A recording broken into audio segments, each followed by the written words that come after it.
I'll just go in until you're. Hey, James. James, can you hear me? Hey, how you doing, Eric? Hey, man. Yeah. Eric, yeah, we're just having a little technical difficulty. Eric should be there any moment now. Uh, No so, problem. yeah, welcome to the show. Sorry for the delay. Tim Butts, having me? Uh, okay. It looked like it's buffering for both of us. Okay. Well, I see James him. James I is see not. his name. Well, James is on the show. Yeah. I James went is ahead on. and bought the trial. Yeah. Okay. I mean, if you want to get going while we're waiting for Eric, if you tell me, why don't you introduce Sure. yourself? Okay. Tell us a little bit about yourself. What's that now?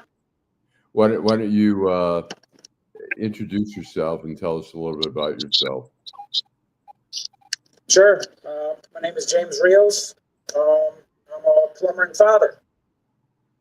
I'm sorry. That's about it. Say that again. I said my name is James Rios, and I'm a plumber and father. Okay. All righty. I'm kind of filling in here till Eric comes in. Do you have any? Oh, here we go. Maybe Eric is coming in. Here we go. Well,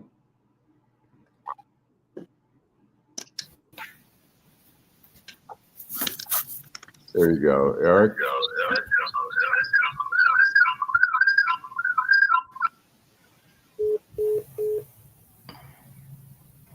All right, Eric, you're in.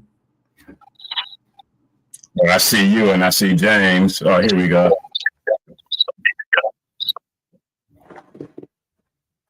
Can you hear me, Jim? Yeah, I can. How do I look? Okay, you look fine. Sorry about the technical difficulty.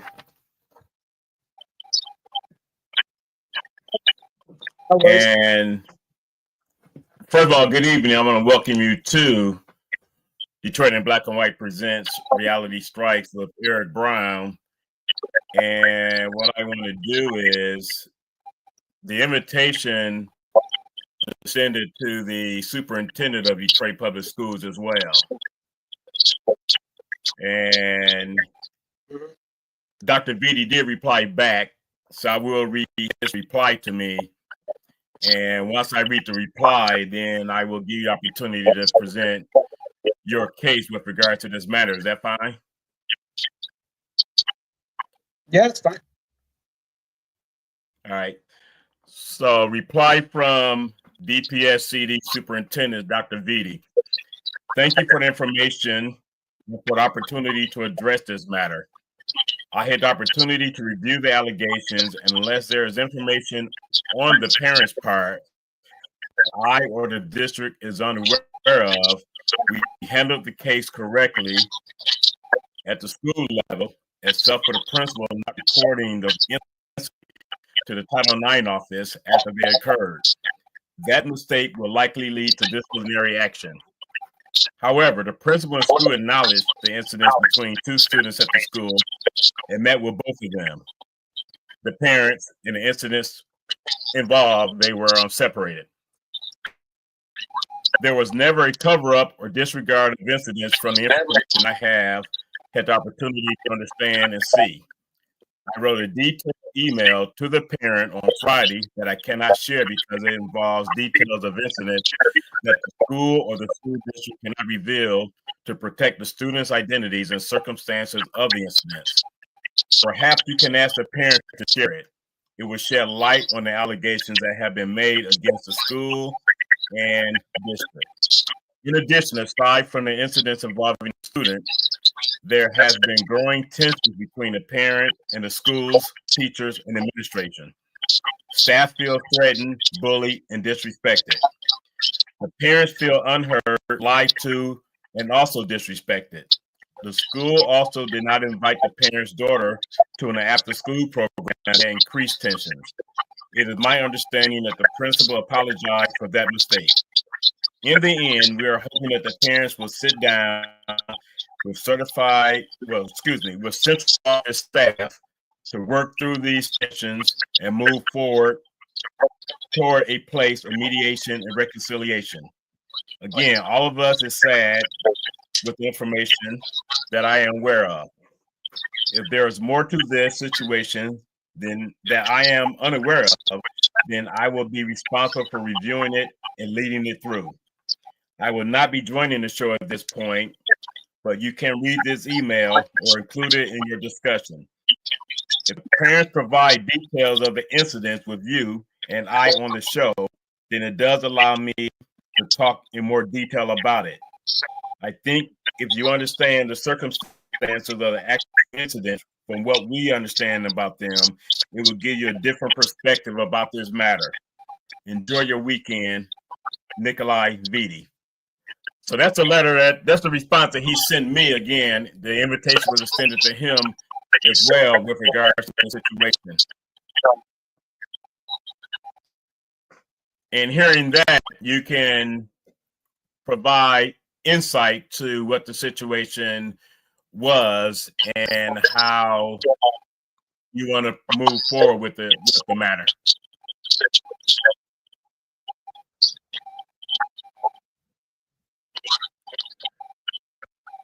Sure. First off, a little bit of housekeeping, Eric.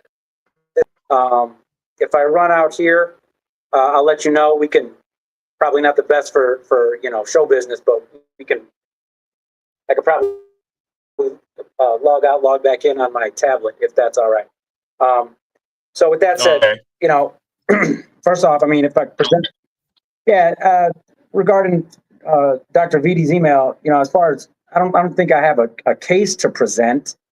I'm just sharing our experiences and our frustrations with the fact that the school, through Dr. Vitti's admission, did not follow the proper Title IX procedures as federally mandated, for one. So with that said, I think it's disingenuous to say that this was handled correctly. That in itself is proof that it was not. There's so much more that Dr. Vitti is not aware of. We will have an opportunity, as expressed to us today, to, we've been mandated to have a seat and air it all out, as it was explained to us. As far as never a cover-up, I mean, this is all a cover-up. Everything. The fact that nothing was done, the fact that our family was retaliated against. He mentions my daughters not being invited to, all parents were contacted regarding these after-school programs, except ours. When we met, like, what is this about? They said, well, yeah, we just assumed, you wouldn't want to come given everything going on. And, on that note, just the smugness in their faces, you could hear it in their voices. We could talk about whatever you'd like, but as far as the contents of the email, he mentions protecting identities. I've been very conscious of that, in protecting the identities of all involved. But as I've said from the beginning, this is regarding my child being molested at school, and the school then doing nothing they were supposed to. They apparently tried to handle it in-house. Okay, and we could go into the egregious missteps in that regard, which I mentioned to Principal Brown as recently as March 31st, specifically. And it's always, show us some grace. If you could show us some grace. And I'm like, look, I've shown you a lot of grace regarding the missteps and mishandling of the molestation of my child. And if it's just grace, and no action, we haven't been contacted by the Title IX coordinator at no point. The email Dr. Vitti sent to me, it was a little confusing. He mentioned, that there's one has been started. Then he mentions later that, some were started months before. And if in fact some have been started, why is the AOA staff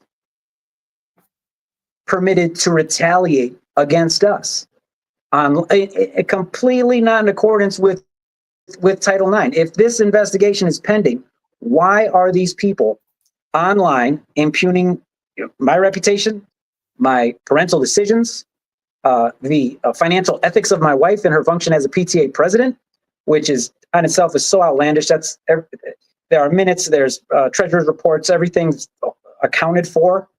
And then when a concerned resident parent brings this up, his response is, well, that's their First Amendment right. And I'm like, that's not how this works. That's not how none of this works. If there is a pending Title IX complaint report, there is no retaliation. And that's indicative Correct. of what I said to Mr. Brown after the egregious mishandling of the molestation of my child. And that's exactly what I've called it every time. This sexual molestation of my child, the missteps and mishandling. Very specific. You know, some folks are uncomfortable with the terms. Some folks are uncomfortable with the definitions. My explanation of folks, it's like a house fire. Whether it's a child playing with matches or whether it's someone dousing your place with gasoline, the outcomes are the same. The damage is the same. And that's what we've been struggling with as a family, trying to piece this together. Been confusing. It's been the worst experience of my life as a father. You know, I'm very involved. I'm very present. And the one place where I see the protection of my child is to her teachers and the administration at school. With that said, the teachers did a phenomenal job. They did exactly what they were supposed to. Reported to their superior, reported to parents, and we had the meeting to address these issues. It wasn't, oh, it's nothing. It's just, it's innocent. They saw what they saw, reported it as they should, as they are federally mandated to do. And then from there, once they passed the baton to the administration, it was just a complete shit. It was a shit show. There's no other way to say it. You know, as far as growing tensions, those are all due to their hostilities towards us. You know, and I believe this is their MO. This is how they do, based on the information and messages we've received from numerous families saying, yeah, we were there. We're not there no more. It's the administration. It was this and this. And it's like, yeah, this all sounds familiar. You know, going against my kid. How are you going to have an after school program? Call everybody. And here's the thing. Principal Brown said, yeah, well, I assumed you weren't interested. He wasn't the one making the calls. So he instructed the staff to, okay, we're calling everybody except the Rios family. They deleted us off of the text messages for the event and emergency information. And they've removed the established as a legitimate 501c3. We've done great work there. Mr. Brown kicks us out of the building due to the president's husband's Facebook posts. If the president's husband's Facebook posts displease the principal, yet AOA staff can attack and impugn my wife in response to our advocacy for our child, with Dr. Vitti himself saying, oh, well, that's their First Amendment right. That is not how any of this works. That is not how this works. So given our experiences, one thing I'll say, you know, staff feeling threatened, come on.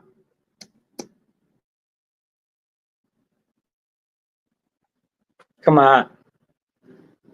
And one of the things I want to applaud. Okay, well, yeah, let's air it out. Well, what have we done to threaten you?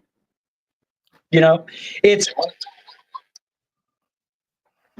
well, what they were saying, hope for reconciliation.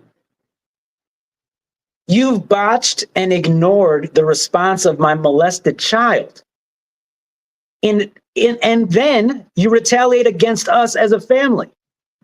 And the staff is online saying, if you don't like it, leave. Why are you here? You're a horrible father. I post after being stonewalled for 18 days,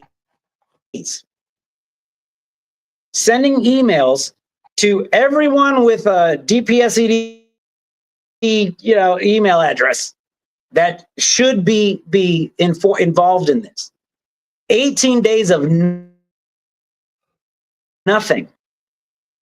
After my posts, my initial post that went viral locally, 18 hours, we get Dr. Vidi's email. My message to parents is don't even bother with the emails. Go online. Because this administration is exclusively concerned with the preservation of their reputation and appearance, as evident in they deployed the DPS public affairs executive trying to run interference on my personal Facebook page to then have her comment cut, add a little for flair, pasted by the assistant principal of the other campus to the AOA community page saying, oh, this is handled, this is what was sent to Mr. Rios. No, it wasn't. Oh, that was not sent to Mr. Rios. And quite honestly, that is obviously a cut and paste from your public affairs executive. That was the first person to contact, to reach out, not even to reach out to me, to show their face and do all their public affairs stuff on my page, misleading concerned parents and members of our community. So yeah, here's the thing. This is Facebook. Everyone has a phone. Everyone can screenshot. We have screenshots of everything. We got the teachers attacking us. Other teachers, heart, like. That is not how Title IX works. Right, and hold that thought for a minute, Mr. Rios. Hold that thought for a minute, because we have a lot of people coming on after the discussion has already started. So I want to welcome everyone that is listening. Sure. This is a special edition of my show, Reality Strikes, on the Detroit in Black and White channel. You're watching it either on Facebook Live, Instagram, or YouTube. And the topic is a situation involving a child that was molested at her school. And the parent, who I applaud for being a strong advocate for his child, went through the process, filed a complaint, did the Title IX, reach out to the Title IX officer within the amount of time for which you are supposed to reach out to them, which is what, 48 hours, I think. So I want to applaud you for doing that, Mr. Rios. And additionally, no, let me correct you on that. Let me correct you on that. Okay. Let me correct you on that. Okay, go ahead. Immediately following immediately following the egregious missteps of this entire thing from the beginning, which started in September, November, but at beginning of the year, we specifically said our daughter is not to be pulled aside, reprimanded, and no means, because she did nothing wrong. Correct. Immediately following that, our daughter was pulled aside, reprimanded, and without us present, by a male staff member without the credentials or qualifications to address such a topic. We immediately went to the school, aired our grievance, and at that point, I specifically demanded I want all proper procedures, reports, and staff trainings that are obviously needed here. And that was months ago. Okay. And the thing is, just for the listeners to understand, the onus is not on us parents to be the Title IX experience. The onus is on the mandated reporters, as it's called. Individuals in the building who have what is called actual knowledge. They are the ones with the 48-hour requirement to report, and nobody did nothing. And so I just want to point that out. It wasn't us within 48 hours. It was like I demanded it to happen, and it didn't, as acknowledged by the superintendent. And then to our Permits viewers, I his want to staff thank you for to joining. continue their attacks. Right. And I want to thank everyone for joining. And one of the points, one of the comments was about whether or not the child was violated by someone who worked for DPS.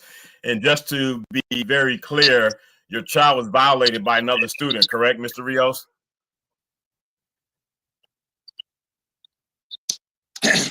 Listen, I've said specifically that I've worked diligently to protect the identity of those that aren't part of this part. So I don't want to get in specifics. The whole hood does. The whole neighborhood do. They want to know. They want to know who was it, what they do.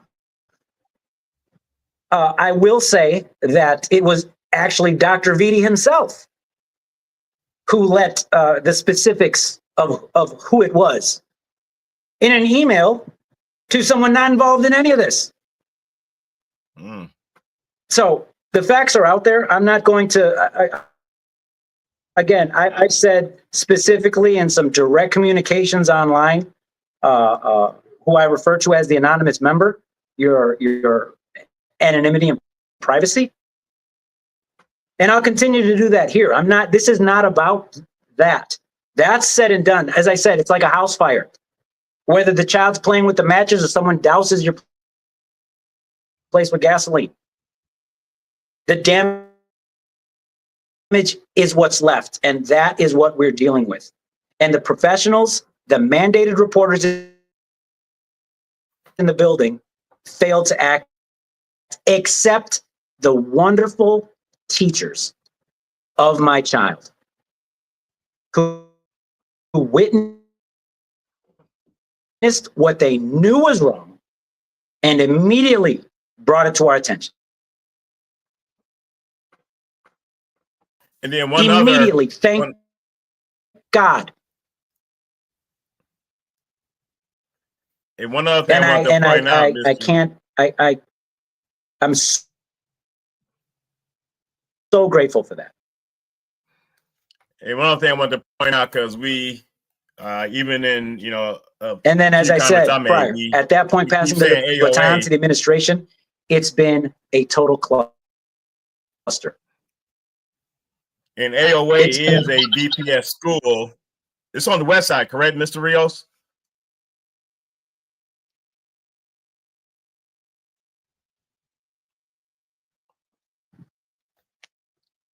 I think you froze up for it. The AOA, that's a school on the west side, correct?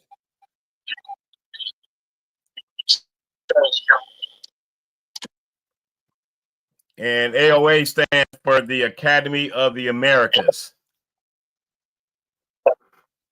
That is. Okay. And one of the other things, did you hear me? Southwest side. Yes, I heard you. Yes, I did. And one of the things, one of the viewers, can you hear me? Is asking, is your daughter currently receiving counseling?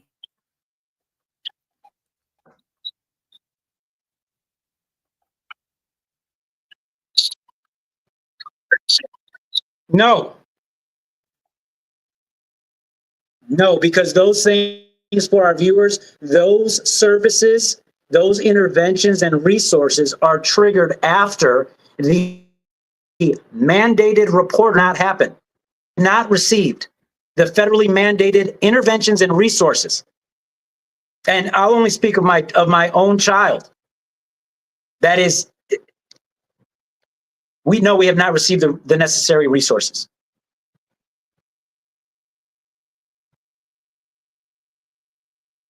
Has that been something offered from the school or the administrators or even the central office folks?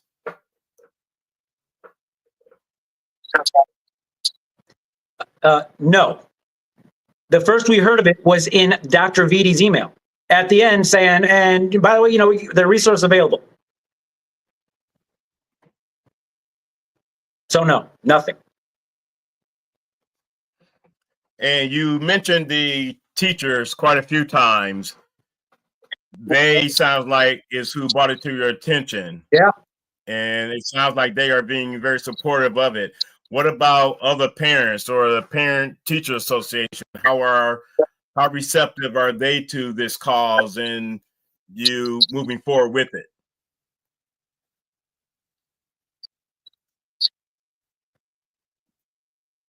Look, I'm no stranger to advocacy, and it's a mixed bag. You get people inboxing the worst, and then you get people inboxing the most beautiful messages of support. One thing I will say is a recurring theme is I have been personally contacted by victims of child molestation, adults, and they are all grateful for my advocacy. And they share their stories. And the one that sticks with me most is the individual that said, I suffer the same thing. And as an adult, I often question why my parents didn't do more. Wow. And my daughters are young, but they will be young adults. They will be young ladies. And they will grasp a concept of everything that's going on around them. And it was then I decided, I'm going to advocate for my children in a way that their adult selves will feel proud and protected long after I'm gone. I don't know who you are, but you reached out. I will talk to anybody. I will share my story with anyone to ensure this doesn't happen to not only my daughter, but any child in the district. Yeah, I definitely found it a story worthy of getting some traction just based on, I just happened to be on the Detroit Parents page last week. And after reading it, I was like, wow. I mean, I saw, even in your comments, I saw the passion from you. And then I reached out to you. Actually, I reached out to someone on the school board first to see if they were aware of it. This was last Wednesday. And you sent your letter initially to the administration down at central office on Monday. And the person was not aware of it until I brought it to their attention. And I need to know, are you familiar with Saxon law? Because I have someone by the name of A. Early Story that's asking about Saxon law. And that's SAXON. And they said it should be ordinary in this situation. So either if you're not aware of that, I can ask them to explain what they are talking about. And then I have another viewer, G Money Hollywood, who's a regular viewer of Between Black or White. He's asking, have you obtained counseling yet? Counseling meaning a lawyer.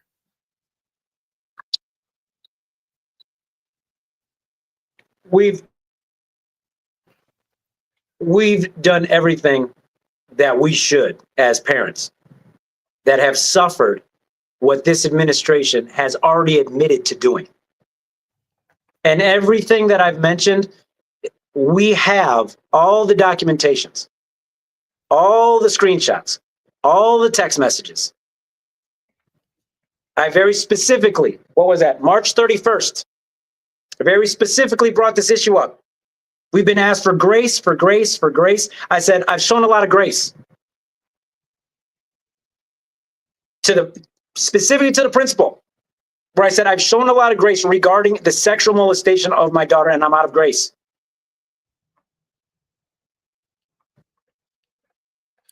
And then again, right around that time came the retaliation, because we will look under the hood. We will look under the hood. We will kick the tires.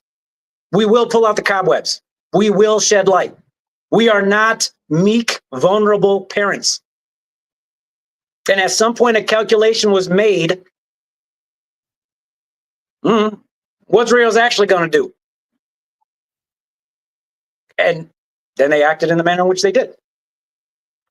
They retaliated against my wife for my email, for my Facebook post. And again, I'll point out, and meanwhile, immediately following the Title IX pending in Title IX investigations that Dr.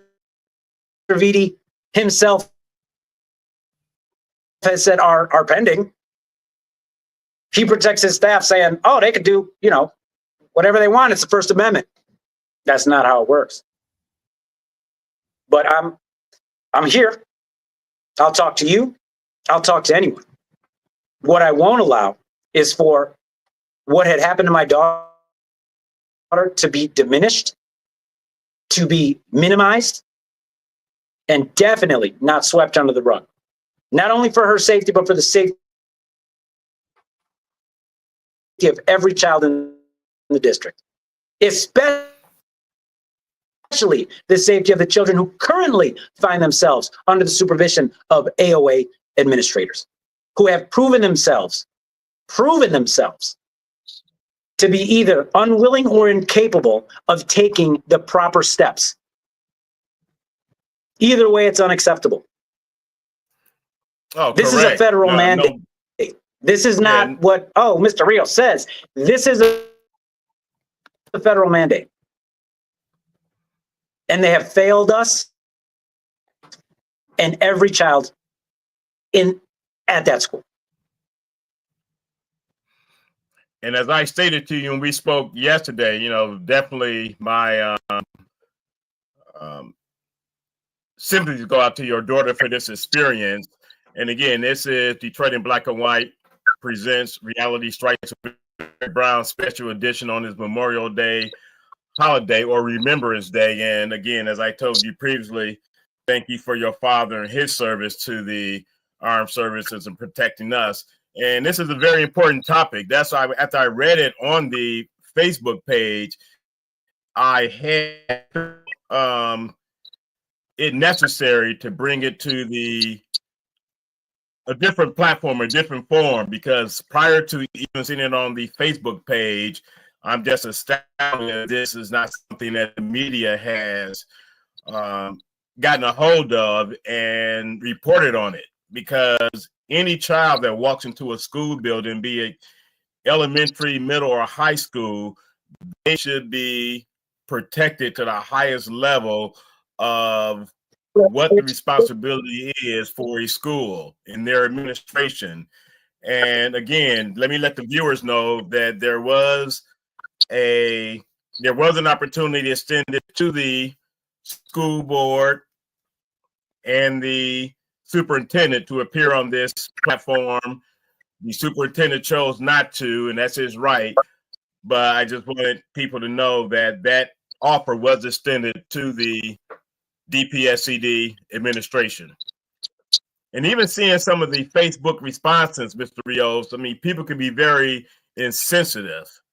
And I know one of the comments that stuck out with me that you spoke about with regard to the back and forth, as if people don't believe you, you made it very clear. You have receipts. And that's very important. So I've never once thought that this was something that you made up. As I read through the numerous Facebook postings, even the initial letter you sent to the school board on the 19th of May, I knew the seriousness of this situation.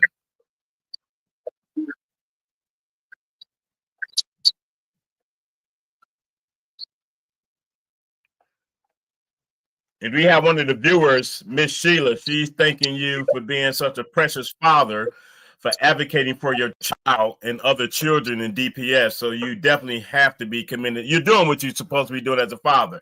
But I commend you for being that strong advocate for your child, as well as other children, because you may not know it. You're advocating for other children as well.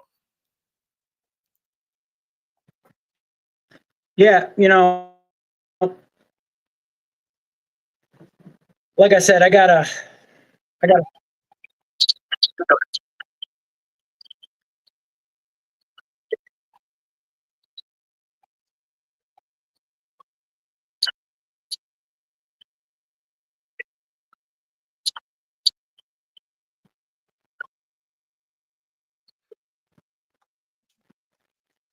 Your sound not coming through, Jim.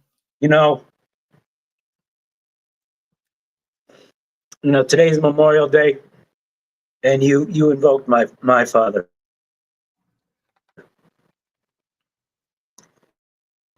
And my father was a Vietnam combat veteran, and he worked himself to death, literally, to provide for my 3 brothers and my sister.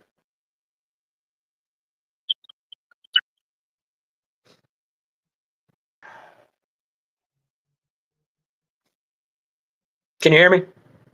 Yes, I hear you. I hear you loud and clear.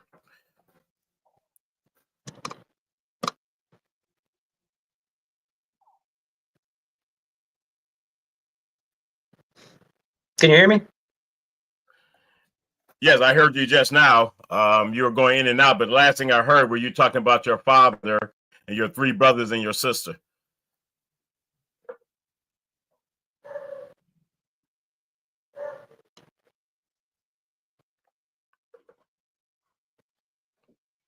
And I hear the dog in the background. All right. I was just going to say, in response to that comment, today's Memorial Day, and my father was a Vietnam combat veteran.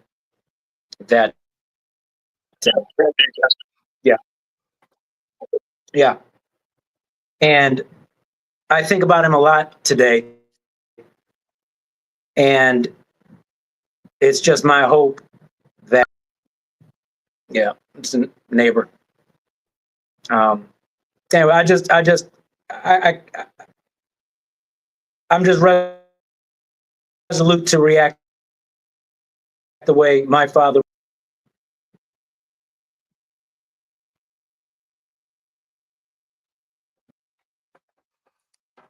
And we had this conversation yesterday, Mr. Rios, and I knew it was a question that would come up.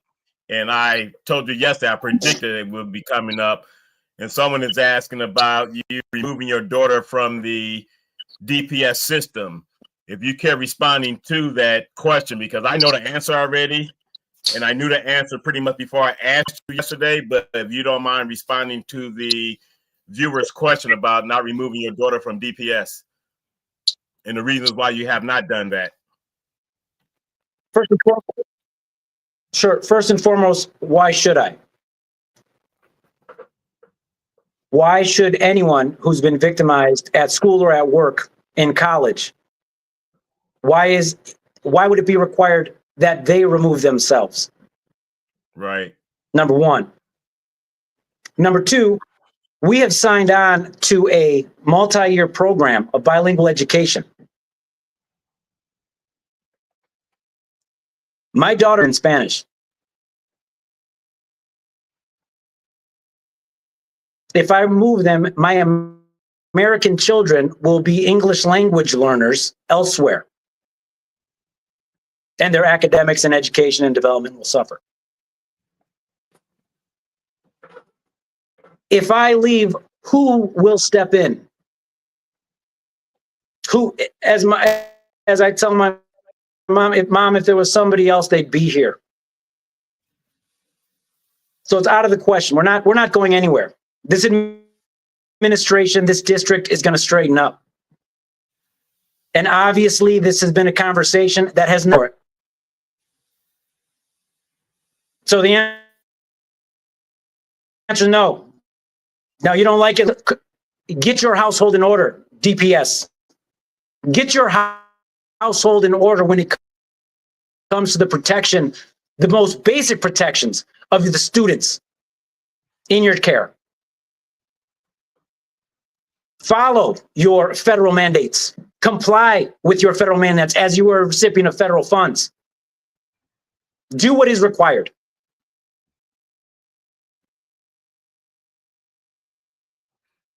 You don't like it, leave. You're a horrible father.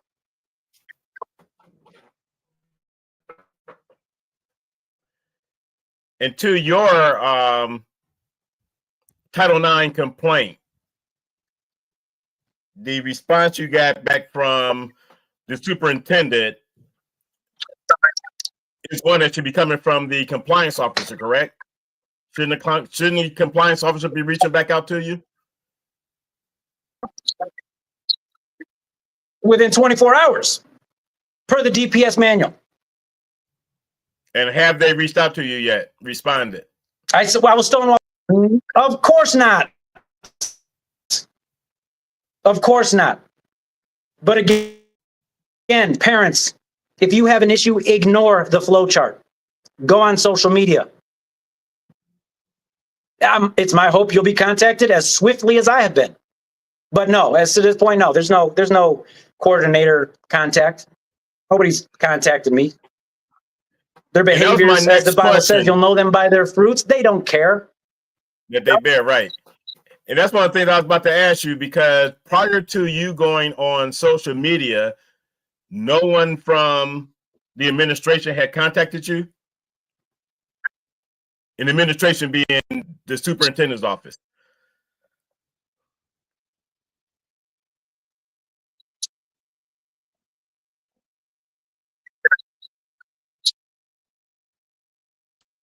No. Wow. Everyone. Yeah, that in and of itself is very The board, upsetting, because the unsettling as well, because this administration, happened. compliance,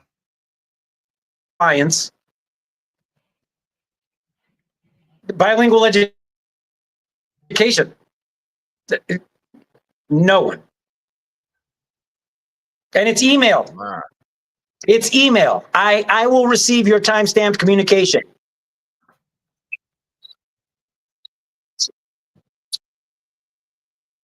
Dr. Vitti, that this was handled properly, except the principal didn't report. There is nothing proper about what we are going through as a family. There is nothing proper about the hostilities from teachers of AOA. This was immediately handled. About my daughter being reprimanded. Without us present. She's 5 years old. Was 5 years old at the time. She's 6 now.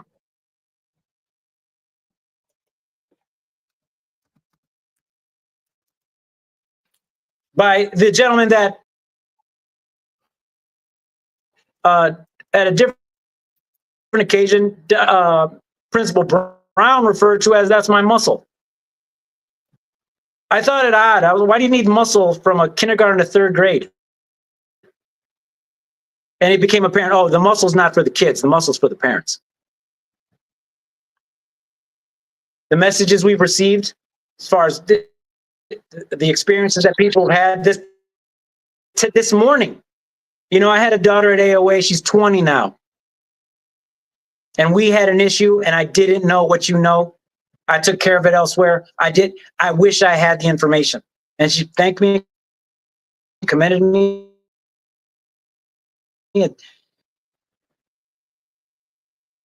So this is not just an isolated incident. Based on the numerous reports of children who are now 20 years old. This is how they operate. Our experience has not been unique. And what's most unsettling is the ones I get in Spanish that say, we were told to not draw attention to ourselves due to our documentation status. Oh, wow. And as an advocate for immigrants myself, that in itself is infuriating. Infuriating.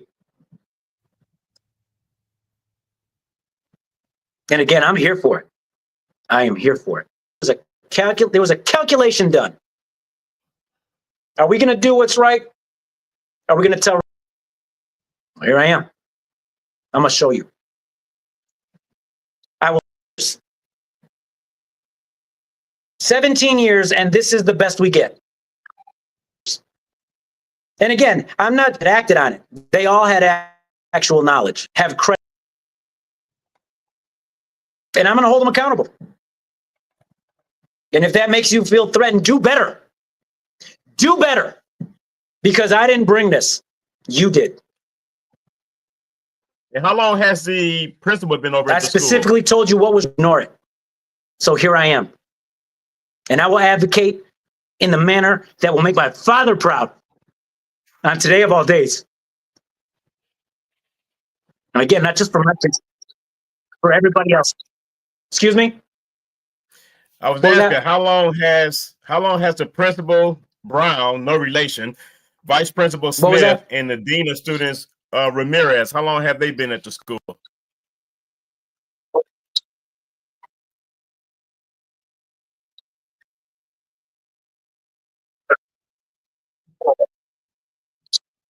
I'm not sure about Smith and Ramirez. I think Ramirez has been there for a while. I think Smith is pretty new. And this is not the way to start a vice principal career. And I didn't hear you when you said how long Principal Brown has been over there. What did you say? 17 years. Oh, wow. And then there was another situation. That's according. I mean, that's where- according to the DPS page. Oh, okay. And there was another situation where someone chimed in on the Facebook page talking about how well they know Principal Brown. And I just found that comment to be so disingenuous because the person you know has nothing to do with the situation at hand. And I just found that to be a rather interesting take on someone taking sides without knowing the story. So that was interesting in and of itself.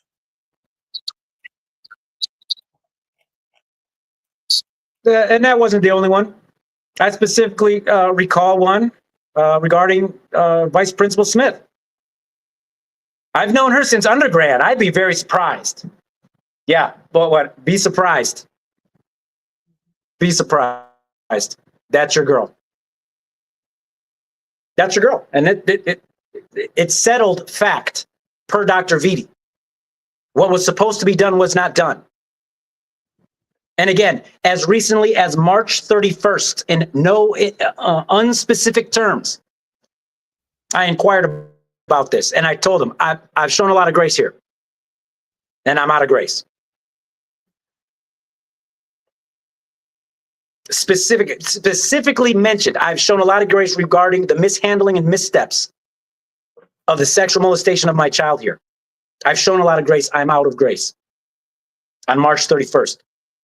In person to Mr. Brown. And I'm interested to see when these initial reports that Dr. Vitti mentions, when do those line up? Most likely, probably after that, when it became apparent Mr. Rios is not going to let this go. We might have to, I don't know, say something. Oh, We'll see. nor should you It's all going to come out. Nor should you let it go. It's not going to not come out. Like it's right. And what is your goal for a resolution?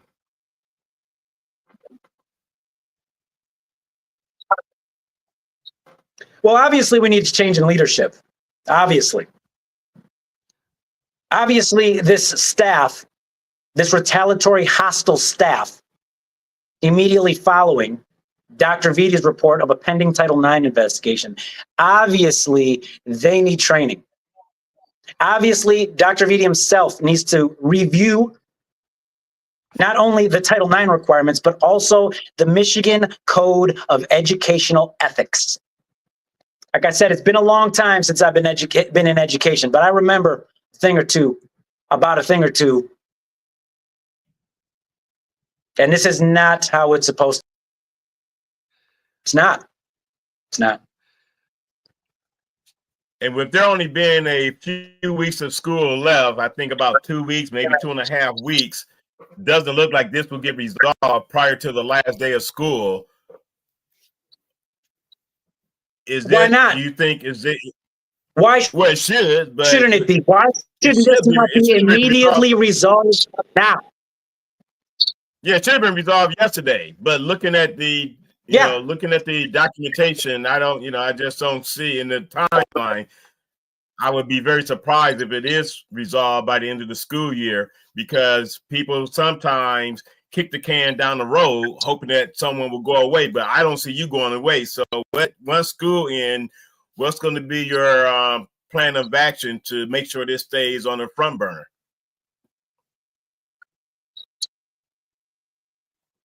To do what I've been doing to put it on the front burner. Like I said, I would assume they haven't encountered a father like me, but here I am. And I'll tell you, as I've told them, that this ain't going to end. This ain't going to, till there's, as I've said publicly, till there's a proper and responsible conclusion. And I don't see how, VD's going to be like, oh, hey, y'all just go to work on Monday.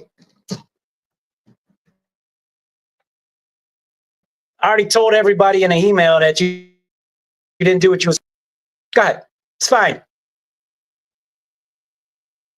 Stand and wave at entry. Do that. And as we come to the end of the program, because we started late, now I apologize for the technical difficulty. But as we come to the end of the program, why don't you speak to the audience, the listeners and the viewers, about the importance of being an advocate for your daughter, for your family? First and foremost, because you have your two daughters and your wife, what does this mean to you to be such a strong advocate in this situation?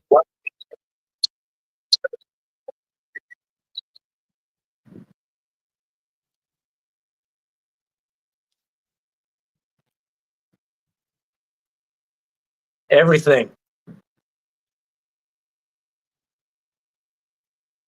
Everything. Who else am I here for other than my children and my wife? Who else? My strength and leadership and advocacy. Whose responsibility is it to ensure the protection of my children? And when they're wronged and when they're wounded, who does it fall upon? To do everything they should with every fiber of their being to make it right. It's me. I ain't going nowhere. You're going to see me. And now you get all of me. Now you get all of me.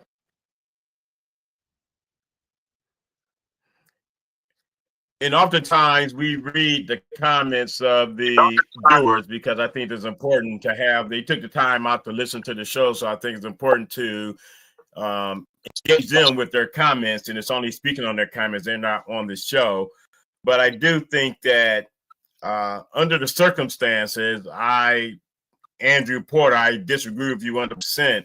I do not find Mr. Rios to be a bully. He's advocating for his daughter. And I think people oftentimes speak on things when they're not in the same set of shoes, because I feel that anyone that's in your shoes would have handled this situation the same way. I mean, me and you shared a conversation yesterday about something that happened to my daughter when she was in middle school. You have to be an advocate for your kids. And if it takes someone want to call it bullying, no, it just takes someone that's being strong-willed to get a resolution to a situation when they are advocating for their family.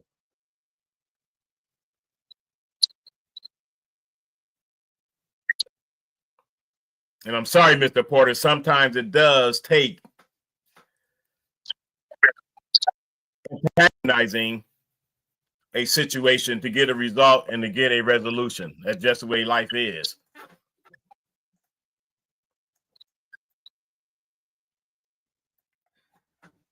So any last words you want to say, Mr. Rios? And I want to, again, thank you for your time. You didn't know from Adam, but you took the time to engage with me, agree to come on the show, talk about the situation, because it can be, so many things have been said on social media.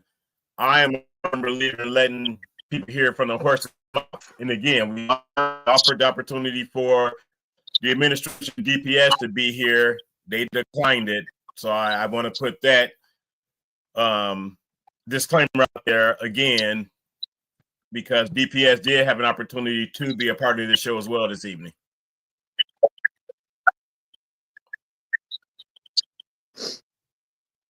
You know, with that said, you know, I'll just close and I'll just quote you. We have the receipts.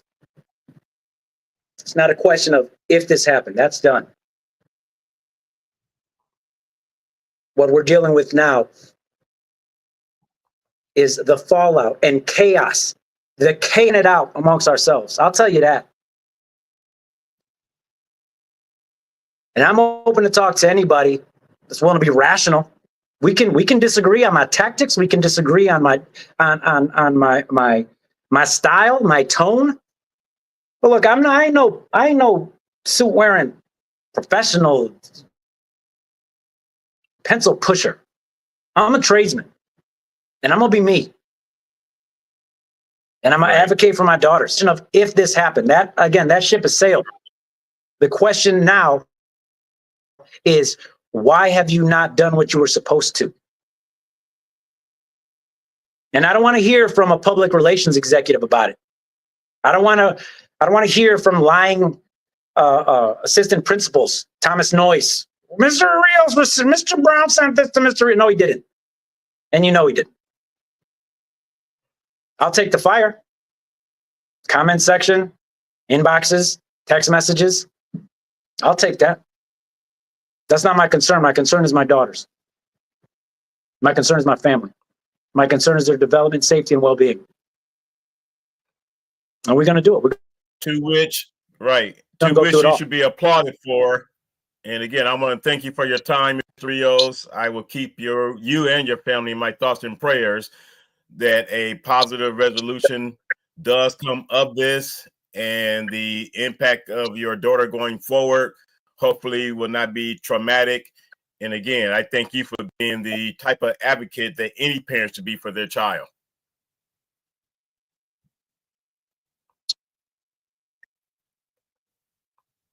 I appreciate it.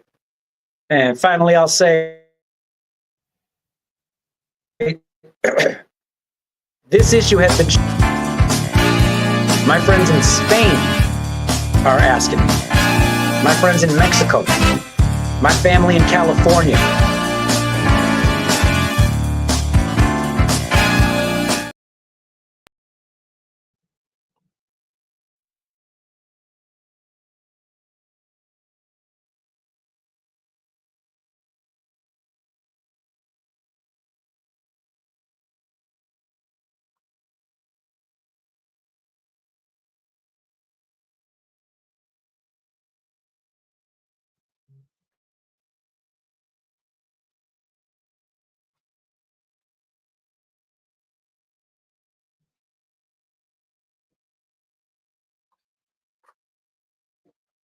I want to thank Mr. Rios for a great interview. It's a situation that needs to be talked about, needs more media attention, because this is a situation that involves his daughter. And, you know, if parents do not advocate for their kids, matter at work, school, wherever, then parents are not doing their jobs. So again, I want to thank everyone for coming out this Memorial Day, Remembrance Day, holiday.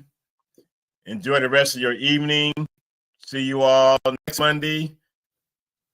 And until then, peace and love, and have a good evening. Thank you.